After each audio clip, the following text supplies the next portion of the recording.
अस्सलाम वालेकुम गाइस, मेरा नाम है रहमान अनवर और मेरा नाम है मोहम्मद सुहेल। और आज हम जिस वीडियो पर करने जा रहे हैं इस वीडियो का टाइटल भाई हिंदी में है और आई थिंक ये आर्टिकल 370 पर है।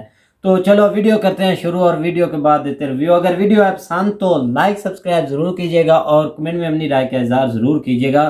तो चलो वीडियो करते हैं शुरू। ये जो दहशतगर्दी है, इसके पीछे वर्दी है, ये दो चार को स्लोगन याद कैला है सब वहां पे कश्मीर वाला, और कुछ नहीं। हम क्या मांगे आजादी, हम क्या चाहते आजादी, यही मैटर था। अमित शाह ने रखा, लोकसभा राज्यसभा राष्ट्रपति ने साइन कर दिया, 370 खत्म। हम क्या मांगे आजादी। लो हरी सिंह, और इन्होंने 370 का मसौदा तैयार करने की जिम्मेदारी किसको दी? शेख। वाह वाह, हो गया, मीट की जिम्मेदारी कुत्ता को। तनी अमित शाह बना दे कोनो उल्टा सीधा कानून, मोदी जी अंदर से देख लेंगे। यहाँ पे पाकिस्तान को सोचे सबसे आगे किस चीज में, तो पजामा में नारा डालने में सबसे आगे है सब। इसलिए सुअरों का एक अलग जंगल बनाना पड़ेगा जिससे अखंड साम्राज्य के राजा जिन्ना रहेंगे। टाइगर हिल पे कब्जा कर चुके थे, लेकिन एक ने स्नाइपर लगा के मार दिया। जनता का मुंह भंग करने में क्या जाता है, बस बोल दो कि हरी सिंह सुअर का मांस खाता है, मुस्लिम खिलाफ, हिंदू खिलाफ करना, राजा साहब गाय का मीट खाते हैं, हिंदू खिलाफ। ये 1947 में देश आजाद हुआ, भारत और पाकिस्तान का विभाजन हुआ, लेकिन इस विभाजन में अंग्रेजों ने एक भयंकर मिस्टेक करके गए थे। मिस्टेक क्या, वो जहर बो के गए थे। उन्होंने कहा था कि जिन्हें पाकिस्तान में मिलना है वो पाकिस्तान में चले जाए, जिन्हें भारत में मिलना है वो भारत में चला जाए। इसके अलावा ससुरा ने एक और बात कर दिया था कि जिसको स्वतंत्र रहना है वो स्वतंत्र रह जाए। इसमें काम कर दिया कश्मीर वाला बकलोलई। कश्मीर के राजा हरि सिंह थे, लेकिन उनके अंदर उतनी दूरदर्शिता नहीं थी जो वास्तविकता है। अब कई को हरि सिंह का समर्थन हमारा कहने लगे कि आप ढेर जानते हैं। देखिए, हरि सिंह का जो प्रधानमंत्री थे शेख अब्दुल्ला बहुत ही सातिर दिमाग का इंसान, बिल्कुल मतलब समझ जाइए कि बहुत तेज खोपड़ी का, छल कपट बहुत ज्यादा। तो शेख अब्दुल्ला जो जम्मू कश्मीर का ये था, यही प्रधानमंत्री थे। तो हरि सिंह को बोला कि आप क्या हो जाइए, अलग हो जाइए, क्योंकि शेख अब्दुल्ला को पता था कि हरि सिंह जिस दिन अलग होंगे, एक अलग देश बनाएंगे, उस दिन इंडिया अलग, पाकिस्तान अलग। और कश्मीर की ज्यादातर जनता जो थी वो मुस्लिम थी और उसके राजा क्या थे, हिंदू थे। तो ये उसको फारूक शेख अब्दुल्ला को पता था कि इनके खिलाफ विद्रोह कराना बड़ा इजी है। तो शेख अब्दुल्ला किसका प्रधानमंत्री थे? हरि सिंह। ये डोगरा शासक थे। हरि सिंह का थे डोगरा, इन कौन से वंश के थे? डोगरा वंश के शासक थे। डोगरा वंश के अंतिम शासक थे हरि सिंह। तो हरि सिंह से कहा कि आप स्वतंत्र हो जाइए, लेकिन इसी बीच क्या हुआ, पाकिस्तान वालों ने क्या कर दिया, हमला कर दिया। और इधर कबाइली के भेष में, कबाइली वहां की जनजाति होती है, मतलब आतंकवादी, जैसे भारत में कैसे नक्सलाइट है, विदेशी है नहीं, भारतीय में अजीब साहब की डिमांड रख देते हैं, तो वैसे ही पाकिस्तान में कबाइली हैं, सेम भारत में नक्सलाइट की तरह। लेकिन उन लोगों के थ्रू पाकिस्तान ने क्या किया, इन्वेजन करा दिया भारत में, और ये एरिया पूरी तरह से कब्जा किसने कर लिया? पाकिस्तानियों ने कब्जा कर लिया। अब हरि सिंह जो थे, अब वो भागे भागे आए, उनको पता चल गया शेख अब्दुल्ला की पॉलिसी। शेख अब्दुल्ला का टारगेट क्या था कि अगर कश्मीर अलग हो जाएगा तो जनता का मोह किसके साथ चल जाएगा? शेख अब्दुल्ला के साथ, और ये उल्टा सीधा कुछ कह देगा। हरि सिंह को क्या, जनता का मुंह भंग करने में क्या जाता है, बस बोल दो कि हरि सिंह सुअर का मांस खाता है, मुस्लिम खिलाफ, हिंदू खिलाफ करना, राजा साहब गाय का मीट खाते हैं, हिंदू खिलाफ। ये तो पहले से प्रैक्टिकल है 1857 की क्रांति में, बस इसको इंप्लीमेंट करना है। किसी को बस इतना काम देना है, काम खत्म, सीधे भड़काना 2 मिनट का काम है, पब्लिक थोड़े ना पूछने जा रही है क्या करना है। शेख अब्दुल्ला की प्लानिंग पहले से थी, लेकिन पाकिस्तानियां गड़बड़ा दिया सब इनको। तो हरि सिंह आए किसके पास? जवाहरलाल नेहरू के पास। हमारी मदद कीजिए, क्या कीजिए, हमारी मदद कीजिए। जवाहरलाल नेहरू कहे हाँ चलिए मदद करते हैं। सरदार पटेल कह गए महाराज शांति से बैठिए, मदद करते हैं। चोट्टा कहीं का हरि सिंह बोले थे तोरा भारत में मिलने के लिए, तो तोरा अपने नौटंकी था, अलग देश बनाएंगे, भाग। कहा है महाराज हम आधा कब्जा हो गया है, और छोटा सा हमारा बेटी पर तो उठा ले जाएगा सो बचा लीजिए। तो कहें 21 शर्त में बचाएंगे, साइन कर यहाँ पर। तो उन्होंने साइन किया 26 अक्टूबर 1947, 26 अक्टूबर 1947 को साइन कर दिया। कहां पर? भारत में विलय पत्र पे। तब तक भारत पर आधा कब्जा हो चुका था कबाइलियों का, और वो पूरे भारत में हर बड़े जगह पे घुस चुके थे। तो उस समय जितना सेना के बड़े अधिकारी थे वो इंग्लैंड से पढ़ के आते थे, और उसमें ब्रिगेडियर उस्मानी थे, वो उस समय बलूच रेजिमेंट में थे। बलूच अभी पाकिस्तान में है। तो देश का जब विभाजन हुआ तो जिन्ना ने कहा था इनको ब्रिगेडियर उस्मानी को, आप आ जाइए, बलूच रेजिमेंट का कमांड आप ही संभालिएगा। ब्रिगेडियर उस्मानी ने कहा भागता है कि नहीं, यहाँ पे आ जाइए। यहाँ पर सेना में जब शपथ लिए थे तो यही शपथ लिए थे कि जब तक जीवित रहेंगे भारत की सुरक्षा में हम लगे रहेंगे। तुम आज विभाजन कर दिया तो हम अपनी शपथ का विभाजन नहीं कर सकते, हम यहीं रहेंगे। सरदार पटेल ने देखा कि भाई ये आदमी ठीक है। सरदार पटेल के अंदर व्यक्ति को परखने की बहुत क्षमता थी। वो एकदम गरीब परिवार से उठे थे। उन्होंने जिम्मेदारी सौंपी किसको? ब्रिगेडियर उस्मानी को, कि जाइए आप इनको बताइए क्या है। ब्रिगेडियर उस्मानी जब यहां से गए अपनी सेना लेकर, 900 से ज्यादा पाकिस्तानियों को मार दिए। साफ हो गया सब आते वहां पर। और नौशेरा में पाकिस्तानियों का कहना था, नौशेरा उस समय का बहुत टिपिकल पॉइंट था, वो हाइट पर था और वहां से भारत को बढ़त नहीं मिल पा रही थी। तो नौशेरा जीतने की जिम्मेदारी दी गई थी ब्रिगेडियर उस्मानी को। सुबेरे जिम्मेदारी दी गई, शाम को फोन आ रहा है ब्रिगेडियर उस्मानी का नेहरू के पास कि नौशेरा जीत गए। खत्म हो गया नौशेरा का कहानी। इनको नौशेरा का शेर कहा जाता था। बाद में युद्ध चलते रहा, यूएनओ में भी ये मुद्दा उठ गया। यहाँ पर बहुत सारे भारतीय सैनिक बहादुरी से लड़े थे वहां पर। इस बीच एक तोप का गोला आके इन्हीं के ऊपर गिर गया। यहाँ पर ब्रिगेडियर उस्मानी शहीद हो गए थे यहाँ पर। तो यहाँ पे इनकी कहानी नौशेरा का शेर कहा जाता था। और ये हमारा देश कब आजाद हुआ? 47।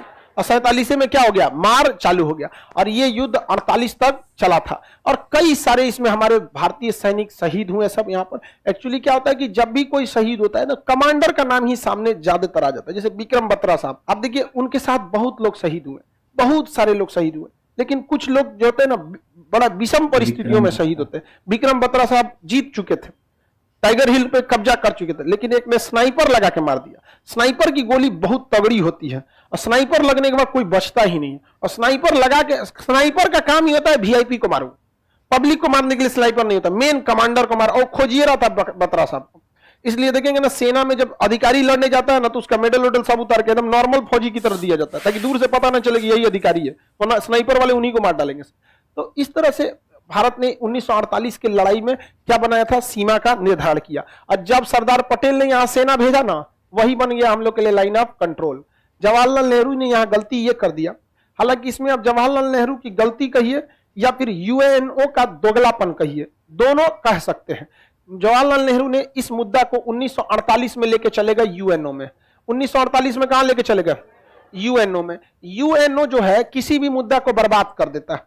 यूएनओ में लेके चले गए जवाहरलाल नेहरू और कहें कि देखिए 26 अक्टूबर 1947 को विलय पत्र पर इन्होंने साइन कर दिया।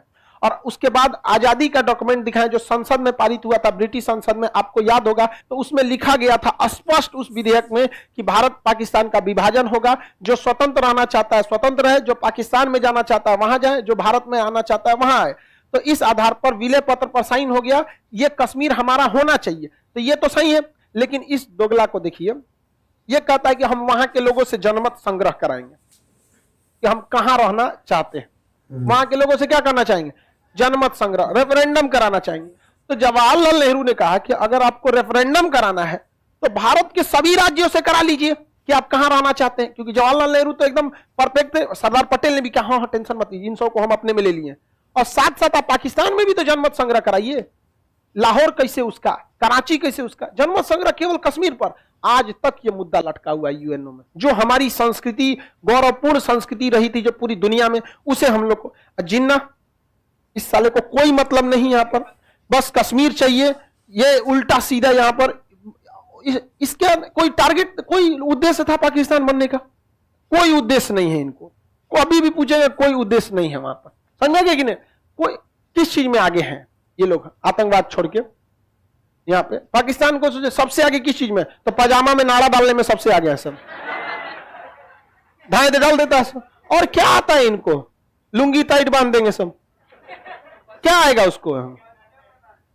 अरे यार वो शब्द मत बोल, नहीं तो फिर हमारा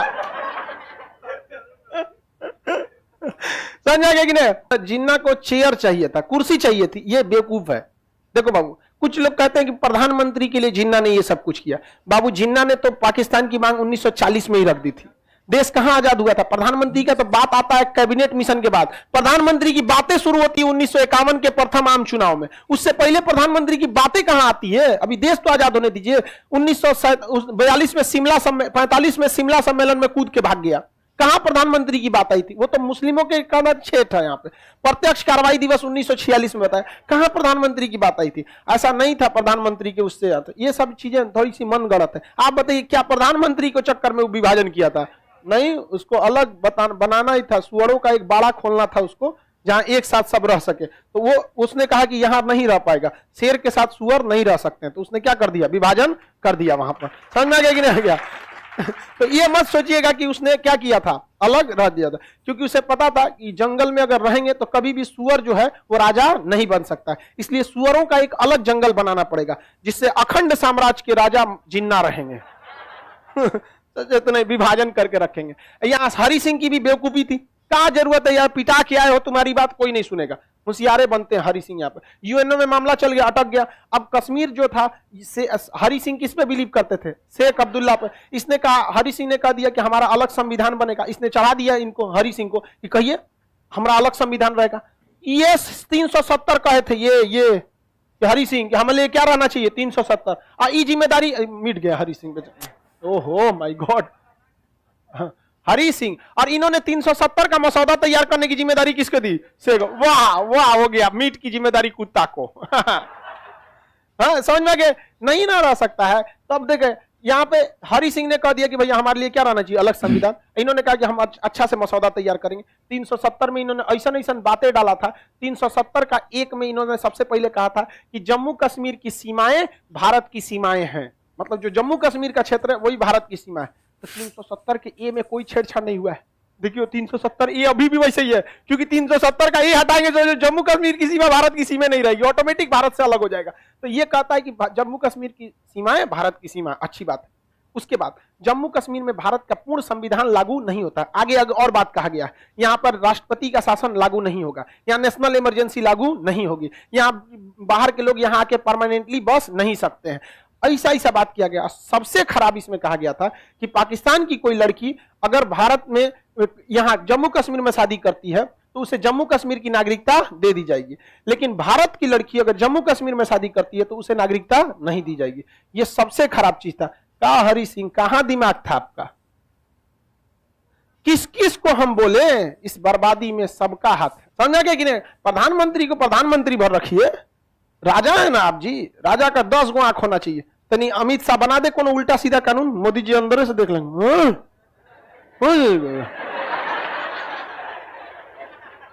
आराम में समझाइए, हटाओ, सही नहीं है ये। नहीं समझ आया? तीन लोग की जोड़ी गजब लगती है अपनी में। तो बताइए, यहाँ पे यूएनओ में चल गया। 370 में ऐसे प्रावधान दिए गए थे और कहा गया था कि 370 में अगर संशोधन करना है तो जम्मू कश्मीर के विधानसभा से पूछना पड़ेगा। वाह, दही के गवाही चिवरा। कब अलग होगा सब? देहात में ही सब कहावत बड़ी फेमस रहता है सब। तो बताइए, अजब संविधान। अब भारत में कभी संशोधन नहीं कर सकता था। कहता है कि राष्ट्रपति या संसद। तो जम्मू कश्मीर में भारत का संसद संशोधन कर सकता है? नहीं। इसके बाद फारूक अब्दुल्ला के बाद आए शेख अब्दुल्ला, शेख अब्दुल्ला के बाद फारूक अब्दुल्ला। एक चीज बस इस सब में अच्छा ही था कि वो ये कहते थे कि 370 रहेगा, ये वाली पार्टी। अब महबूबा मुफ्ती तो कहती थी कि मेरी लाश से गुजरना पड़ेगा, 370 हटेगा तो मेरी लाश से गुजरना पड़ेगा। हमारा ट्रैक्टर तैयार है, आप लाश तैयार कीजिए। नहीं समझ में आया? अजब हाल है, क्योंकि उसको हिलने के लिए तो ट्रैक्टर चाहिए ना, बहुत मोटी महिला है। इसके बाद आए उमर अब्दुल्ला। इनमें भी एक ही चीज सही है कि भारत के विभाजन की बात नहीं करते। इस टाइप का नहीं कि मतलब ये जो वर्दी, ये जो दहशतगर्दी है, इसके पीछे वर्दी है, ये 2-4 को स्लोगन याद कैला है सब वहां पे कश्मीर वाला, और कुछ नहीं। हम क्या मांगे? आजादी। हम क्या चाहते? आजादी। भारत से आजाद। अरे यार, कम से कम ये उसमें मतलब उतना इन्वॉल्व नहीं रहते। कश्मीर का जनता को खुश रखने के लिए कुछ तो भाषा बोलनी पड़ेगी, लेकिन खानदान देख रहे हैं यहां पर उमर। अब लेकिन मामला क्या हुआ, जब वहां पीडीपी की सरकार बनी, पीडीपी, तो बहुमत पीडीपी को आया नहीं। अब बहुमत फारूक उमर अब्दुल्ला को, ये तो मर गए, ये अभी भी जिंदा है बूढ़े, और इनके बेटा जिंदा है उमर अब्दुल्ला। ये सबसे कम उम्र के सीएम थे। ना ही उमर अब्दुल्ला की पार्टी को बहुमत आया, ना ही पीडीपी को बहुमत आया, और ना ही बीजेपी को बहुमत आया। किसी को बहुमत नहीं आया। समझ में आ गया कि नहीं आ गया? तो बीजेपी या पीडीपी क्या बना ली? सरकार बना ली। गजब बात है। वो कहती है कि जब तक हम जिंदा रहेंगे 370 नहीं हटने देंगे, यही कहता है 370 हटाएंगे, लेकिन सरकार बना ली है दोनों। ये समझ में आ रहा है ना? सरकार बनाने के मैटर में कोई मायने नहीं रखता है इस सब चीज में। आप अगर बदल जाएंगे तो लोग पूछने लगे कैसे बदल गए? अरे यार इधर देखो तुम लोग। तो ये लोग क्या बना लिए? सरकार बना लिए। वो किस्मत अच्छा था कि इन दोनों में पटा नहीं। जब दोनों में पटरी नहीं खाया, पटरी नहीं खाने का मतलब समझते हो? दोनों में नहीं हुआ तो दोनों का गठबंधन क्या हो गया? टूट गया। तो ना इनको बहुमत, ना इनको बहुमत, ना इनको बहुमत। इसे कहते हैं त्रिशंकु हो जाना। क्या हो जाना? त्रिशंकु।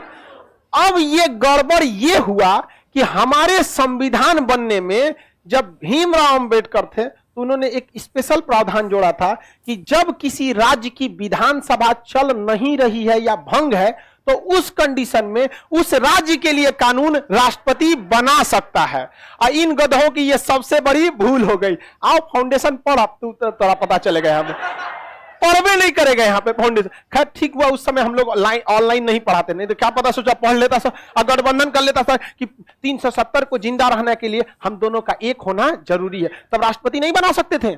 लेकिन गड़बड़ यही हो गया कि इनको तो लग रहा था कि राष्ट्रपति बिना पूछे नहीं बना सकते, और संविधान में स्पेशल प्रोविजन है कि जब विधानसभा नहीं चल रही है तो राष्ट्रपति को पावर है, क्या कर सकता है? संसद वहां कानून बना सकता है। यही मैटर था। अमित शाह ने रखा लोकसभा, राज्यसभा, राष्ट्रपति ने साइन कर दिया, 370 खत्म। हम क्या मांगे? आजादी। लो आर्टिकल खत्म हो गया। तुम चलाते रह गए पत्थर, हमने हटा दिया 370। हाँ बस 370 हट गया भाई।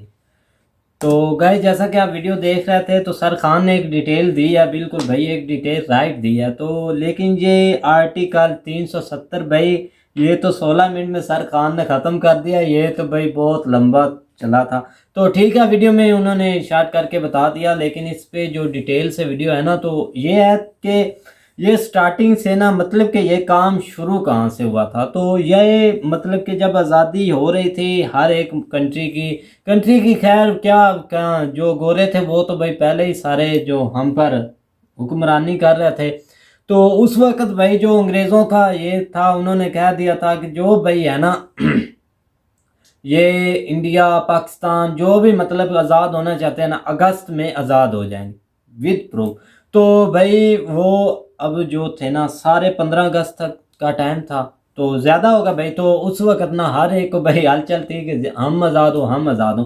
तो उसमें ना ये जल्दी ये हो गई थी कि जो 3 स्टेट थी ना भाई, ठीक है ना, जो रियासतें थी वो मतलब कि जूनागढ़, हैदराबाद और कश्मीर, ये इन्होंने बोला कि भाई ये है कि हम हो जाते हैं आज़ाद और ये इनका फैसला बाद में चलता रहेगा।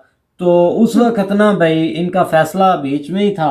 अच्छा। तो ये स्टेट भाई पाकिस्तान कश्मीर हो गया आज़ाद 14 अगस्त को, इंडिया हो गया 15 अगस्त को। भाई एक दिन का भाई डिफरेंस मिल गया। अब ये ऐसे लोग हैं कि भाई इन चीज़ों पर भी लड़ते रहते हैं कि हमारा मुल्क पहले आज़ाद हो गया आपका बाद में। यार ये क्या आज़ाद हो गया था, ये शुक्र करो कि आज़ाद हो गया था कि पता नहीं क्या से क्या होना था। तो उस वक्त ना भाई ये काम हो गया कि जूनागढ़ भी बीच में रह गया, हैदराबाद, और जो हैदराबाद भी उनका हिस्सा हो गया और कश्मीर भी भाई उनका हिस्सा हो गया। तो वहाँ पे जो पटेल थे भाई वो थोड़े शातिर दिमाग थे, तेज़ दिमाग थे, इसमें कोई नहीं कहा जाता। जो मोदी साहब इन गांधी साहब थे, मतलब कि जो उनके पहले पीएम थे ना, उनके बाद जो पटेल थे भाई वो भी काफ़ी तेज़ थे, और नेहरू साहब थे। तो इनमें से ना कुछ मतलब के हुए थे। मैं आर्टिकल एक सुन रहा था तो उसमें ये बता रहे थे कि जो पटेल थे ना वो सबसे तेज़ थे, ठीक है ना। मतलब गांधी जी तो भाई उनकी तो बात ही अलग है ना, जो बाद में आए थे तो वो इनसे शातिर दिमाग थे, उन्होंने वो तेज़ दिमाग थे। और इनके जो दोस्त थे वो जो म्यूटन ऐसे यार कुछ उनका नाम था, तो वो हरी सिंह के पास जाते थे, इनको बोलते थे कि आप एक अगर यहाँ के आप मतलब बादशाह हैं जैसे पीएम है या जो भी है, आप एक जो है ना कश्मीर का मुद्दा इसको एक साइड पे लगा लें। लेकिन इनमें आपस में जाते रहते थे। एक दिन वो शिकार पर थे, वही बंदा वही हरी सिंह के पास गया, लेकिन नहीं, उन्होंने बोला कि नहीं भाई तो यहाँ से एक बंदा है जिसका नाम है शेख अब्दुल्ला। उन्होंने भाई यहाँ पे अलीगढ़ यूनिवर्सिटी में आला तालीम हासिल की थी और वो बहुत ही अच्छे शायर, मतलब उन्होंने अच्छी स्टडी की थी। तो उन्होंने भाई यहाँ जॉब के लिए अप्लाई किया लेकिन उनको जॉब नहीं मिली, ठीक है ना। तो उसके बाद वो चले गए भाई कश्मीर।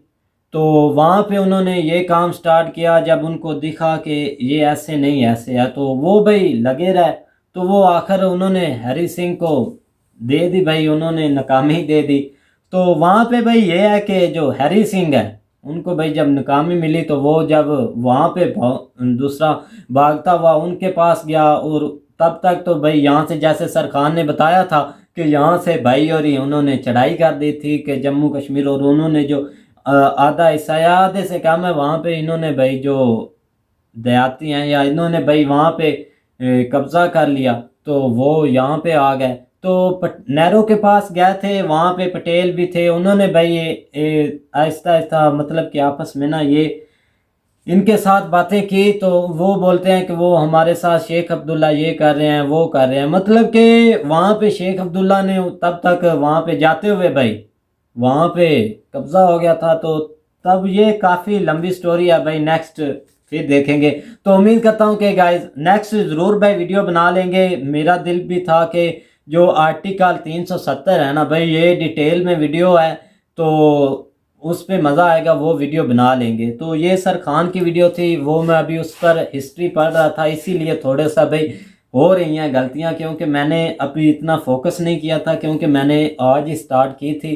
तो ये कहा चलो अब वीडियो आ गया तो सर खान की बना देते हैं कुछ, तो डिटेल से ज़रूर बनाएंगे भाई। आप कमेंट्स में शुरू ना हो जाना ये वो। तो उम्मीद करता हूँ भाई आपने बोला ही नहीं, आप ये बोल दें कि उम्मीद करता हूँ कि गाइस आपको वीडियो पसंद आएगी। आपने मेरी भाई बारी नहीं आने दी। आप तो नहीं वो मैं लगातार यार बोल रहे थे। बस ऐसे ही बातों में इधर उधर भाई निकल कोई गया था बात ना। नहीं। हाँ अच्छा, नेक्स्ट वीडियो में फिर आप गुस्सा अपना निकाल लेना, बोल लेना। और उम्मीद करता हूँ कि गाइस आपको वीडियो पसंद आएगी। अगर पसंद आए तो लाइक सब्सक्राइब जरूर कीजिएगा और कमेंट में अपनी राय का इजहार जरूर कीजिएगा। अल्लाह हाफिज।